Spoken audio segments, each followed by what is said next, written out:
Hello everyone, I am CA Chaitanya Bhavkar and I welcome all of you to the CA Foundation Business Economics class. So बच्चों कल हमने चालू किया था chapter 2 का unit 3 यानी कि सप्लाई। उसके अंदर हमने कंटेंट देखा था कि क्या क्या इसके अंदर देखने वाले हम यूनिट के अंदर। उसके सबसे पहले था meaning of supply, then determinants of supply, फिर लॉ ऑफ सप्लाई, उसके बाद में movement on the supply curve, shift in supply curve, right, elasticity of supply, उसके टाइप्स, उसका मेजरमेंट इलास्टिसिटी का, सप्लाई इलास्टिसिटी के डिटर्मिनेंट्स भी देखने वाले इसके अंदर, और उसके बाद में equilibrium price and market equilibrium and social efficiency. So basically अगर मैं आपको बोलूँ तो इतना जो पार्ट है मीनिंग ऑफ सप्लाई से लेके तो लॉ ऑफ सप्लाई तक, ये एक पार्ट हो जाएगा। फिर मूवमेंट एंड शिफ्ट, ये दो एक पार्ट हो जाएंगे। फिर 3.6 इलास्टिसिटी से लेके तो डिटर्मिनेंट्स ऑफ सप्लाई इलास्टिसिटी तक, ये एक पार्ट बन जाएगा। And the last will be the equilibrium price and market equilibrium and social efficiency. तो इस टाइप से इसके चार सब पार्ट्स बना सकते हैं अपन इस यूनिट के, बराबर। So initially we are going to start with the 3.1 meaning of supply, ठीक है। चलो, सो अभी तक जैसे मैं कल डिस्कस कर रहा था आपसे कि मैं बोल रहा था कि हम नॉर्मली कंज्यूमर का माइंडसेट अपने को पता होता है, एंड उसका रीजन ये है कि हमने अभी तक कंज्यूमर के माइंडसेट से ही हम जी रहे हैं, बराबर। बचपन से, बचपन में ही, मतलब वो छोटे थे तब से ही हमको टॉय चाहिए, चॉकलेट चाहिए, ये सब चीजें क्या है, अल्टीमेटली कंज्यूमर माइंडसेट ही है कि ये मुझे चाहिए।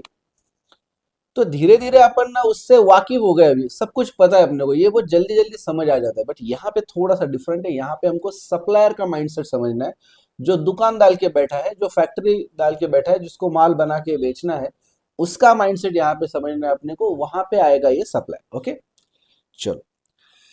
तो नॉर्मली सबको, जैसे डिमांड के अंदर सबको लगता है कि हमें जो चाहिए, यानी कि अपनी जो चाहत है, दैट इज डिमांड, वैसे ही सप्लाई के अंदर किसी को पूछो आप कि भाई तेरा सप्लाई कितना करता है, तू supply, how much is your supply, ऐसा अगर किसी को आपने क्वेश्चन पूछा, how much is your supply, या how much do you supply, how much goods, ऐसा थोड़ा अच्छे से बनाते question, how much goods do you supply. तो नॉर्मली कोई भी बंदा जो होगा, ये अगर ये दुकान चला रहा है कोई, ठीक है, दुकान में बैठा हुआ है ये,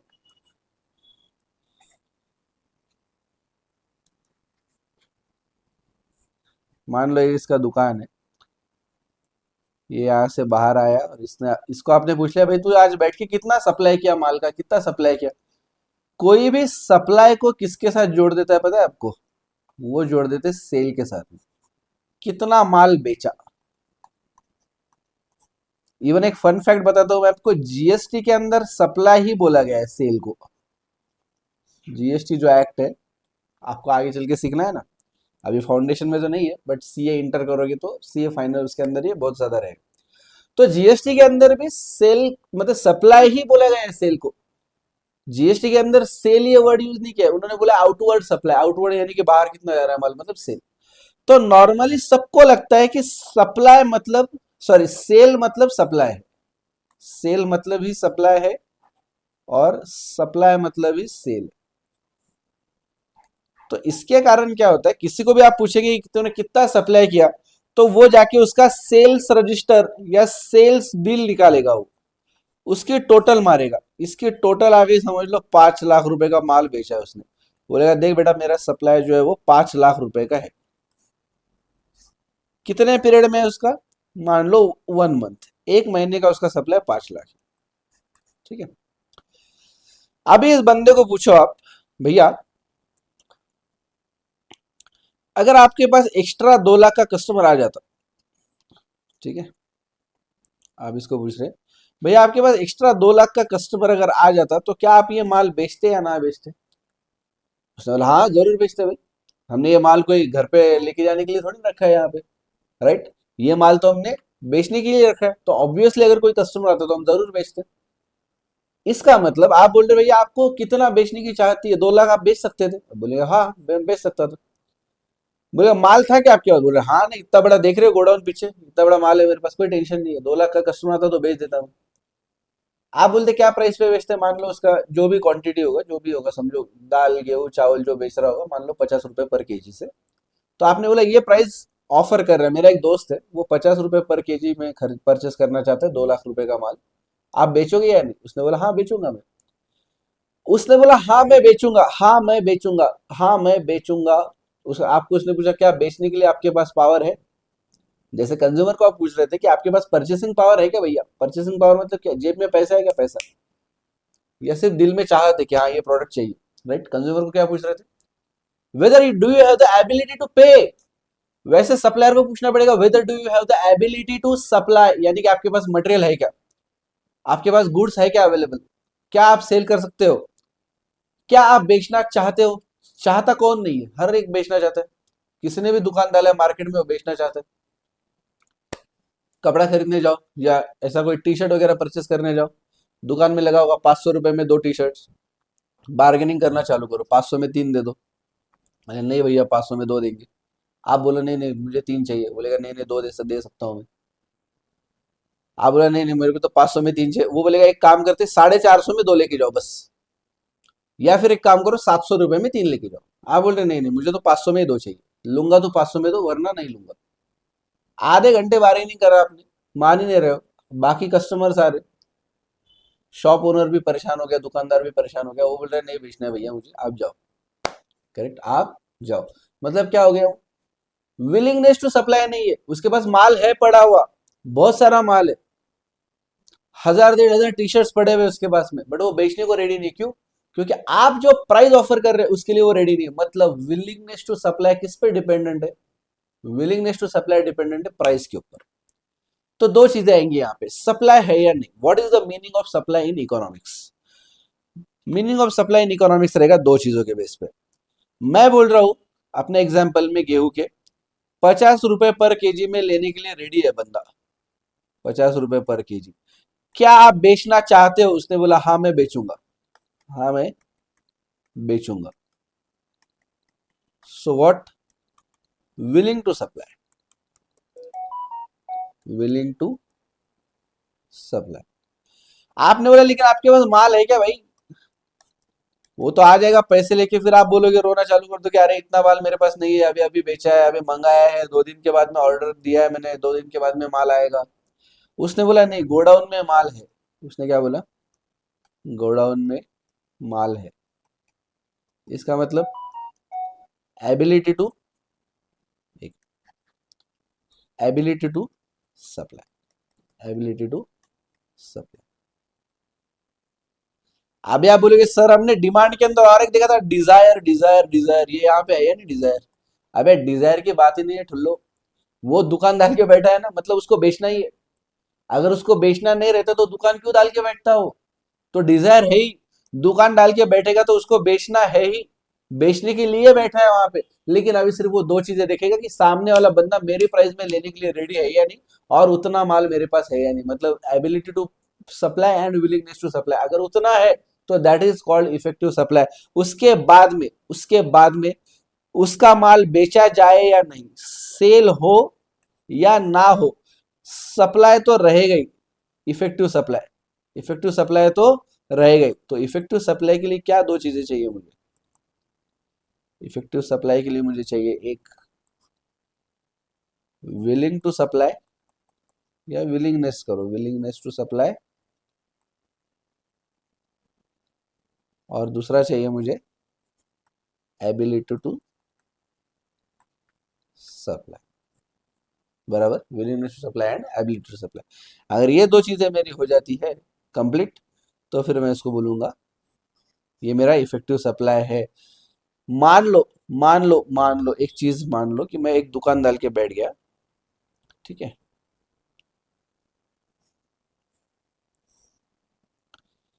मेरे पास 5 लाख रुपए का माल पड़ा हुआ है, मैंने खरीद लिया है 5 लाख का माल, ये मैं बेचने को रेडी हूँ। मुझे बेचना है मान लो ₹100 पर यूनिट, 100 पर यूनिट, ठीक है। अभी ऐसा मान लो मेरा नया है दुकान, तो नया दुकान है तो ज्यादा कस्टमर नहीं आएंगे, एकदम शुरुआत में कम कस्टमर आ गए, मेरा 50,000 का माल बिक गया, ठीक है, 50,000 का माल मेरा बिक गया, ठीक है, कस्टमर लेके गया। अगर कोई मुझे आके पूछता है भाई तेरा सेल कितना है, मैं बोलूंगा 50,000। सेल कितना है? 50,000। तो सप्लाई कितना है तेरा? Supply I will say 5 lakhs, क्योंकि मैं सप्लाई कर सकता हूं या नहीं? मैं कर सकता हूं ना सप्लाई? हाँ मैं कर सकता हूं। अगर मैं सप्लाई कर सकता हूं, बस वहीं पे क्वेश्चन खत्म हो गया।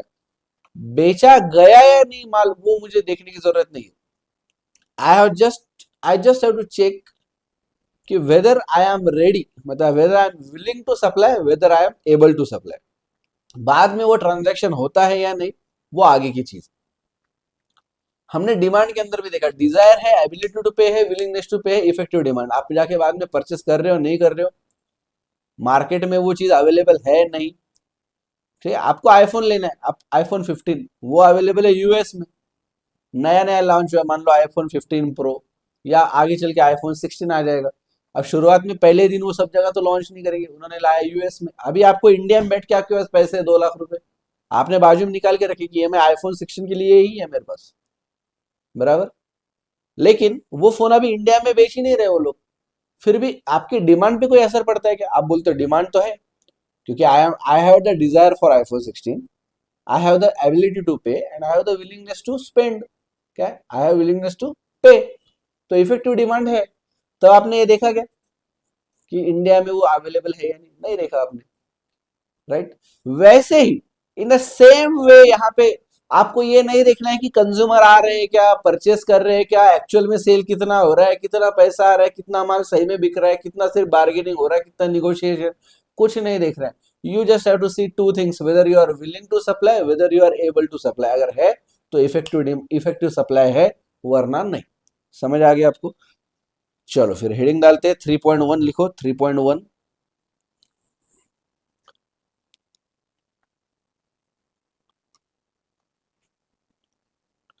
लिखो 3.1,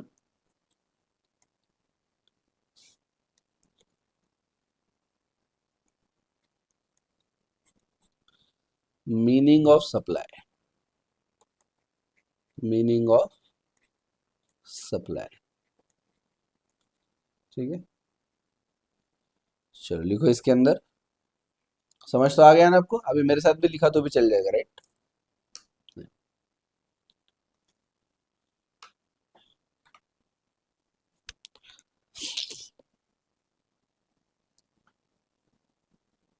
देखो effective supply,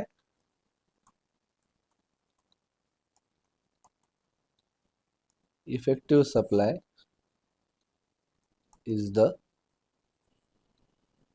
quantity of goods, quantity of goods और services. Effective supply is the quantity of goods और services that the producers are willing and able to, that the producers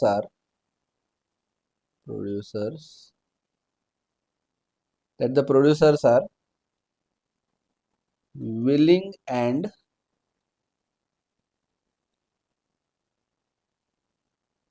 able to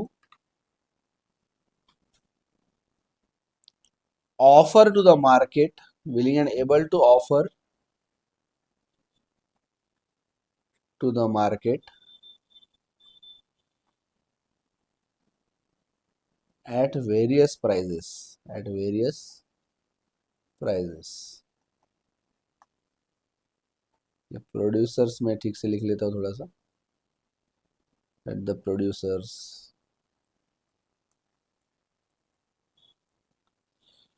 are willing and able to offer to the market at various prices। मतलब अगर आपने 3 लोगों से मिल लिया आपने,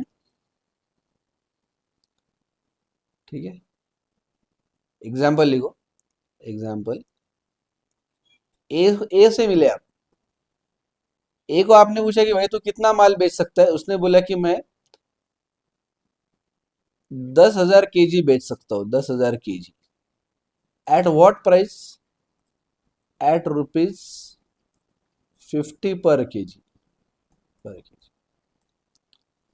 अभी अगर इसको आपने बोला अगर ए को आप बोलते हो, ये ए को कोई कंज्यूमर मिल जाता है और कंज्यूमर बोलता है कि मुझे 20,000 kg माल चाहिए, 25 पकड़ लो इसको, 25,000 kg चाहिए, 25,000 kg। फिर भी यहाँ पे इफेक्टिव सप्लाई कितने का है? इफेक्टिव सप्लाई सिर्फ 10,000 kg का ही है, करेक्ट। क्योंकि यहाँ पे कंस्ट्रेंट आ रहा है एबिलिटी टू सप्लाई का, 25,000 kg वो एबल ही नहीं, he is not able to supply 25,000 kg, correct. यहाँ पे क्वेश्चन आ रहा है ability to supply, ability to supply. मान लो बी है,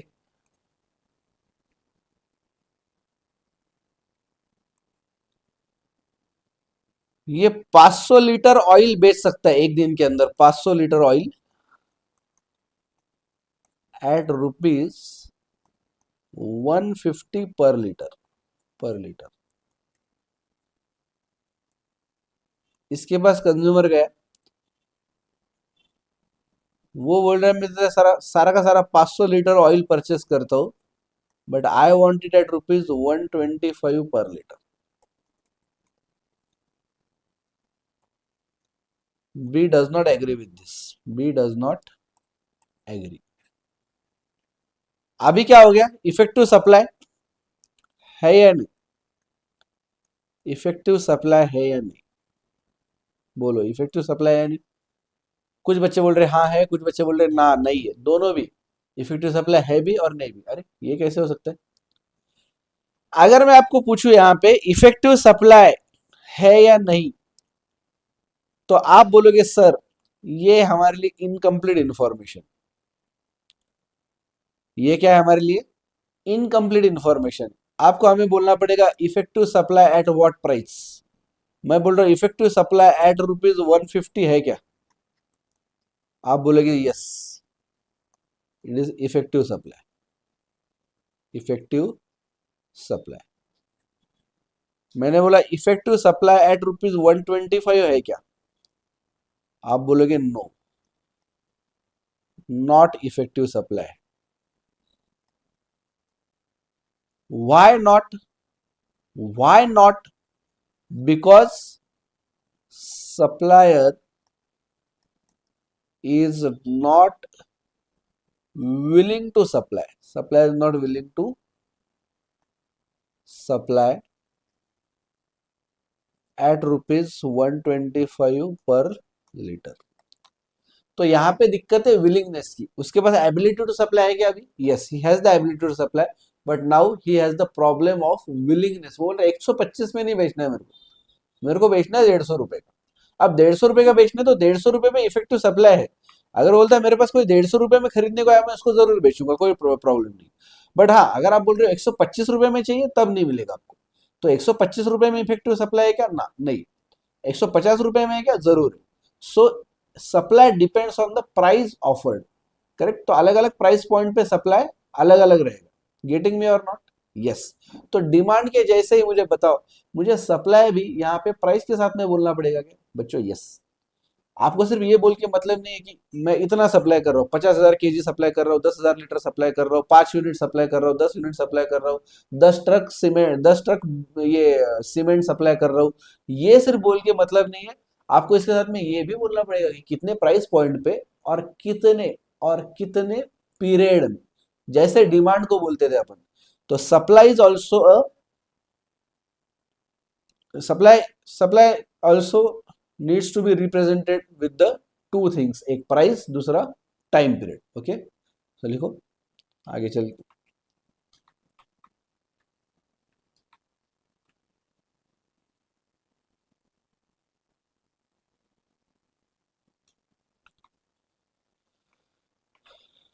ठीक है, सो यहाँ पे लिखेंगे हाईलाइटेड, इसमें लिखो effective supply, effective supply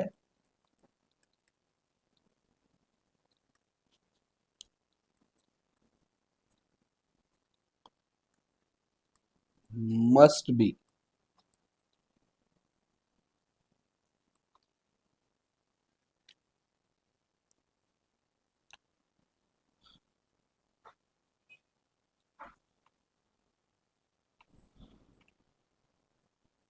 effective supply must B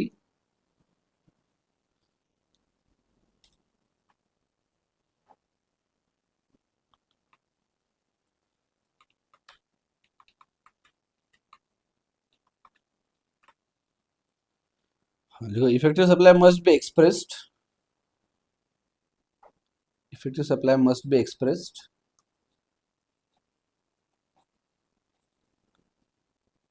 with price and time period,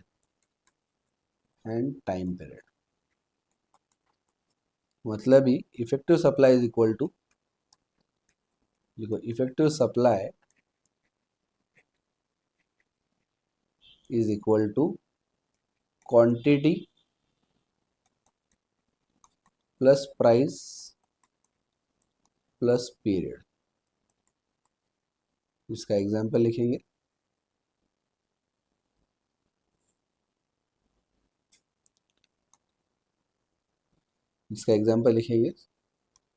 supply of 1000 laptops at rupees 40,000 per laptop per month, ठीक है। एग्जाम्पल लिखो, supply of 100 trucks of bricks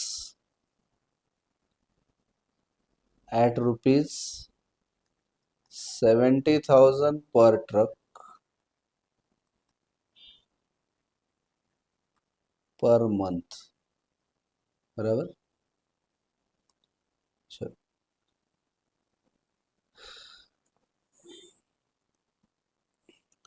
तो ये जो पार्ट है 1000 लैपटॉप्स का, ये क्या है बच्चों, ये है क्वांटिटी, ये क्या है क्वांटिटी।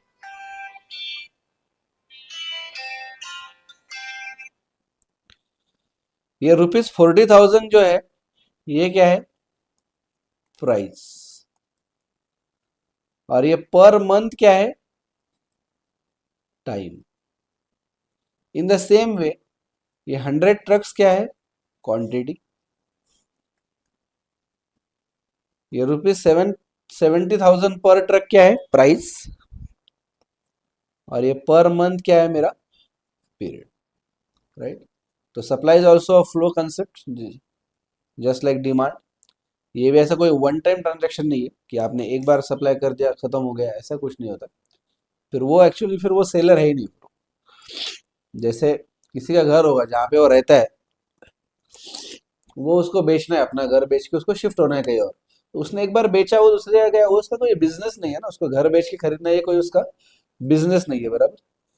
सो नॉर्मली यहाँ पे हम क्या देखते हैं कि सप्लाई ये कंटिन्यूस चलते रहना चाहिए, यहाँ पे हमेशा नॉर्मल फ्लो कंसेप्ट है ये कंटिन्यूस, तो ये पर डे पर वीक पर मंथ इस टाइप से आपको बोलना होता है, ठीक है, ओके। तो वो जो बंदा अपना खुद का घर बेच के दूसरा ले रहा है किसी और शहर में जाके, वो जो बेच रहा है वो कोई ऐसा फ्लो कॉन्सेप्ट नहीं है, वो एक बार बेच रहा है, उसका कोई बिजनेस नहीं है वो, राइट। तो वो इतना बड़ा मैटर नहीं करता है। बट नॉर्मली जो सप्लाई देखा जाता है इकोनॉमिक्स के अंदर, it is a flow concept, ये कंटिन्यूस चालू रहेगा। तो पर डे पर वीक पर मंथ बेसिस पे ये अपने को रिप्रेजेंट करना पड़ेगा। सो इफेक्टिव सप्लाई बोलने के लिए आपको तीन चीजें बतानी पड़ेगी। जैसे इफेक्टिव डिमांड के टाइम में हम तीन चीजें बताते थे, quantity demanded plus price plus period, वैसे ही सप्लाई के अंदर भी बोलना पड़ेगा, quantity supplied plus price plus period, okay, getting me. Sure. So with this we have completed the meaning of supply, and from the next lecture we are going to start with the determinants of supply। चलो content में आ जाओ, हमेशा की तरह content में आएंगे। इसको अपन meaning of supply को टिक कर दो, ये हमारा हो चुका है ऑलरेडी, ठीक है।